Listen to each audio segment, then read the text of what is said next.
It's WG, bring you SMB, and Albrecht is here, which makes this our very first edition of Do You Need Him? Our very first male banner in this game, Albrecht right here. Let's talk about him. How many do you need? How do you skill him? How do you build him? Where do you use him? What can he do? Let's get straight into it. So first off, abilities. Basic attack is as basic as it gets. It does damage. Wow. Then we have the talent. When the battle begins, Albrecht generates a silver mist. This silver mist is, technically he says stays in it, but realistically the silver mist is built around him. And then this silver mist is gonna increase throughout the battle or duration of the battle. But importantly for you to know is allies just regenerate 2% max HP per second should they be in contact with this mist, making him a AoE healer. Then you have the special, once every 3 basic attacks, which is pretty quick and which you can speed up if you wanted to with a Eye of Truth, allowing you to get the attack speed, which means you would get out more of that single target heal. What he's gonna do is he's going to heal the ally with the lowest HP, usually your tank, for 460 to up to 600% attack, and then also expands the range of the silver mist which he generated with his talent around himself. Once he does that 3 times, it's gonna be the maximum range of silver mist. That just means that even if units are further away from Albrecht, they still get the healing. Lastly, and most importantly, he then can summon the silver mist towards a specific location, which then heals units in that silver mist. Or what it does instead is, so yeah, let's say your unit is in the silver mist that you place with the ultimate. The range is really good, and it also depends on the higher your silver mist, the better. Furthermore, I know it's a lot, but the silver mist you have, you level it up, then you place it down. If there's a teammate in that, you heal them for a percentage of Albrecht's attack, going for it currently being 625%, which is also the only stat that get leveled. And then you also apply Reinvigorate. Reinvigorate is just a buff which heals units equal to 5% of max HP once every 2 seconds, combined with the Osmosis talent. It means that overall units gain 7% max HP every 2 seconds. But what truly makes this great is 2 things. It's the applies all damage taken up moderate, and then the HP recovery down major. For 16 seconds, keep that in mind, 16-second duration. For 16 seconds, everything that gets touched by you placing the fog takes 30% more damage. Highest damage taken up in the game, by far longest duration of damage taken up. And then you have the HP recovery down, which just means that if someone were to try to heal, that's not Seth because she goes around that. If someone else were to try to heal someone, it's only half as effective. But you can kind of see it here, anti-healing, HP cannot be restored. The way you get that is if the silver mist that you use for this ultimate is actually at maximum size. So leveled up through the special and then through the ultimate, if it's at maximum size, you stop any and all healing. So there we go. But overall, just to give you a bit of a reference, so keep this in mind. Damage taken up moderate, 30% damage for 16 seconds. Let's go to a couple of examples, like for example, Jinxed Selena. Jinxed Selena does all damage taken up moderate for 8 seconds. He does it twice as long, same type, both are enchanters, but he's a half moon and he does it for 1 cost cheaper. On top of all that healing, let's have a look at Dalcarlo, right? Where is Dalcarlo? I'll find her, trust me, I'll find her. Any day now. You know, at this point, I'm just gonna search by faction. Holy shit. Alright. There we go. Dalcarlo, right? Dalcarlo also applies this, but it is all damage taken up minor at 15%. And even then, this is only, I think it's a 6-second or like 10-second duration. Let's see. It was never really stated, but it is not even close. As another good example, this is Cyrene. We all know Cyrene boosts Timeless Iona very well. We know that. But she can get off up to 4 of these stacks. What she does to boost Timeless Iona is by boosting Timeless Iona's basic attack damage by 25%, and that's just basic attack damage, and it only works on marksman, so limited. It's a 25% bonus, and even with maximum stacks, the duration is 14 seconds at the same cost as an Albrecht, but being a full moon, so doubling with your Timeless Iona. So what that means is he's just pretty damn good. Like, realistically speaking, he is the second best low moon in the game. And the only reason why he's not the best low moon in the game is because Fleeting Bella is so overpowered, right? It's because Fleeting Bella makes Timeless Iona that much stronger. But then again, nothing in the world stops you from running Fleeting Bella and Albrecht together, because Fleeting Bella boosts a unit's all damage up and attack speed, whereas Albrecht boosts enemies' damage taken. So you can combine Fleeting Bella and Albrecht, and we all know Fleeting Bella, the moment you use her ult, she's basically out for 20 seconds. And during those, if you only run one low moon, it's gonna be hard to get into a full moon or into a blood moon. And then also, even if you do run a low moon, you kind of don't just want to waste the tank ult, which is where he comes in, where here's a low moon, he increases your damage dealt even more. And yeah, that's pretty much what he does, right?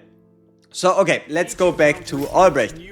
So, overall, the best artifact should be the Cage of the Invisible Nightingale, especially once you get it to level 5, because then he's going to just be able to put out even more additional healing. He's not very tanky himself if he doesn't have his ult up, so you shouldn't give him the Immortality Fruit, because you don't really want him to get hit. And you could try out the basic attack artifact just to see about the single target healing potential, but I don't think it's worth it. You're just better off giving him the Cage of the Invisible Nightingale. Skill level wise, keep this at level 4, or if you really want to upgrade it, it's just purely for BP. And then these skills, they also don't need to be upgraded as much, because the only thing that changes is the number of the attack percentage, which is already pretty decent, because his attack is actually quite nice. So if you wanted to, you could bring him to like 5-5 or 6-6. There is no real difference, but I think you would probably be better off maybe focusing slightly more on the special. But it's not super important that you skill him up. Gear wise, he does take heavy armor church gear, so if you want to properly gear him, you give him heavy armor church, and then if you want to go that step beyond and bind a piece to him echo wise, what you're looking for mostly is going to be attack speed first, so that he gets more specials out. After attack speed, it's going to be blood soul recovery, so that your whole team can just shoot off more ultimates. And then lastly, it's going to be either received damage, like reduced damage taken, or healing received, meaning he himself can heal himself more, or he can take less damage. But there's only 2 important stats, and that would be the attack speed and then the blood soul recovery, if you are actually thinking about giving him any gear. Copy wise, what could you do with Albrecht? What's the best plan? So overall, you have 2 choices ahead of you. Do you go for 1 copy and then just wait for the second copy to be given to you for free? Or do you just wait for the copy in total? Overall, I can already tell you, he's gonna help you. If you want to try and place higher in Prophecy, he's going to be able to make your teams deal more damage, because he is the only other low moon in the game that can actually increase your damage dealt. He's going to be relevant during clan hunt, and you are going to be able to run him in story. I've already run him in story myself. It is possible, it's just high story. It's just high story time, where especially once you get a new unit and you already have established units, it's hard for these units to do much. Like for example, compare this. Our Timeless Iona has 41,000 BP, whereas our Albrecht only has 25,000. Our Lorelei is on 33, Fleeting Bella's on 30, and then Quinn is already on 28 as well, right? But yeah, there you go. There you kind of see like the mist, I guess you could say, in action. Here we're just gonna start out nice and simple with a Quinn ult, get ourselves our Iona ult in, and then we can also just use an Albrecht ult. Here you can see the size. It is really big. Like, the size of this increased damage taken is pretty damn big. And it's just, I guess you could say, a bit of a bad matchup, us facing these crystallizer enemies. But his healing is pretty nice. Like, his healing is solid. He can keep your team alive. Especially, as well as, like, he's good. Alright, he is straight up just good. If you had to compare to the last week's banner, it would probably be, he is like Quinn, whereas Stella would be like Agnes. But I gotta be honest with you, here Stella is also not, like, Stella might just be the second best DPS in the game. Like, honestly. Depending on the circumstances, Stella might just be the second best DPS in the game. You've kind of seen it from Prophecy, where, for example, Stella was able to out-damage our Van Helsing, even though our Van Helsing is fully invested. But that's another story. Alright, so let me give you a bit of an example, right? If you summon him now, you're going to be able to use him for Prophecy, you're going to be able to use him for Clan Hunt. You can't do that if you wait until day 8. But you also don't have to spend any summons to get him. If you summon him now, you get 1 copy. And then, because of the fact that you have a copy of him, you're going to then, on day 8, you're going to get another copy. And that extra copy is going to allow you to reach Siphon tier 1 with Albrecht or Stella, giving you 10 summons back. If you summon him once, you get 10 summons back. If you summon him twice, you actually get 20 summons back, because on day 3 there's a quest that asks you to get a unit to tier 2 with Spirit Siphon. So if you summon him now twice, then get the extra copy on day 8, you're going to be able to get in total 20 summons back. Overall, just you kind of have to weigh it out. Do you need a good unit? Do you need the second best low moon character in the game? Yes or no? If the answer is yes, summon him once now, get the other copy, get 10 summons back, and then save for the future. Or if you're really desperate, you can go for 2 copies and you get 20 summons back. But keep in mind, it can get quite expensive if you get unlucky. Overall, I would say he's not a mistake. Like, going for him for 1 copy, getting the other copy for free, so you get 10 summons back, is a pretty good idea. He's going to be able to push you further. But it's not a must do. He's not on a level of, oh, I absolutely need him, he's gonna push me to the moon. You just also kind of have to see, does your clan expect you to have every single unit in the game?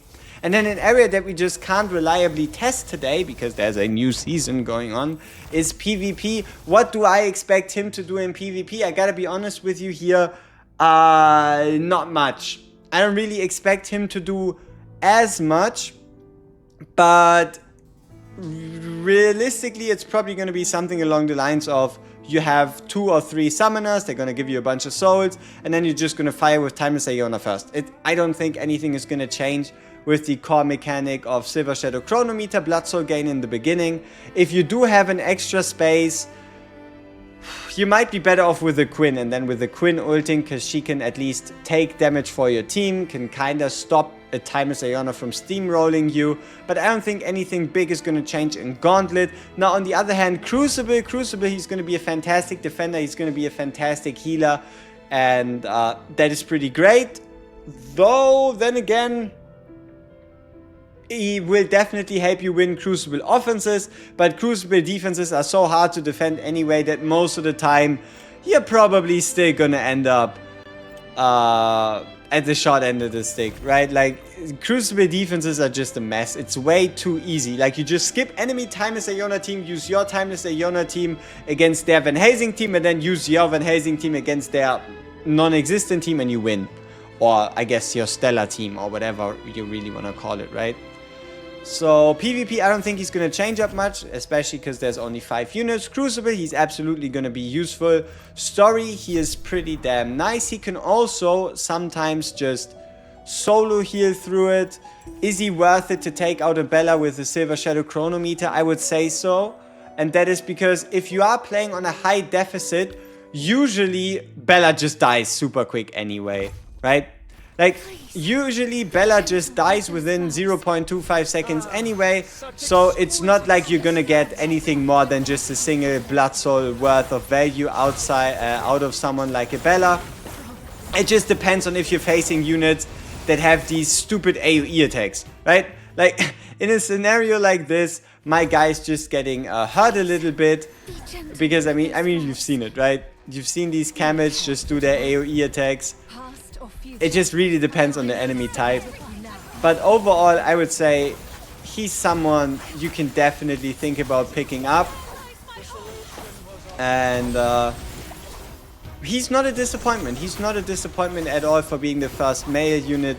I can see him being a staple alongside like Fleeting Bella until we have at minimum 3, 4, 5, 6 good low moons that actually increase damage dealt, which is going to take a long while, regardless. So I hope you were able to take something away from this. I hope I was able to convey my thoughts. If any of you are truly curious, as you might have seen already, my route was I just went for 2 Albrecht copies. I'm going to get my second one on day 8. I'm going to take the extra 10 summons from the summon event.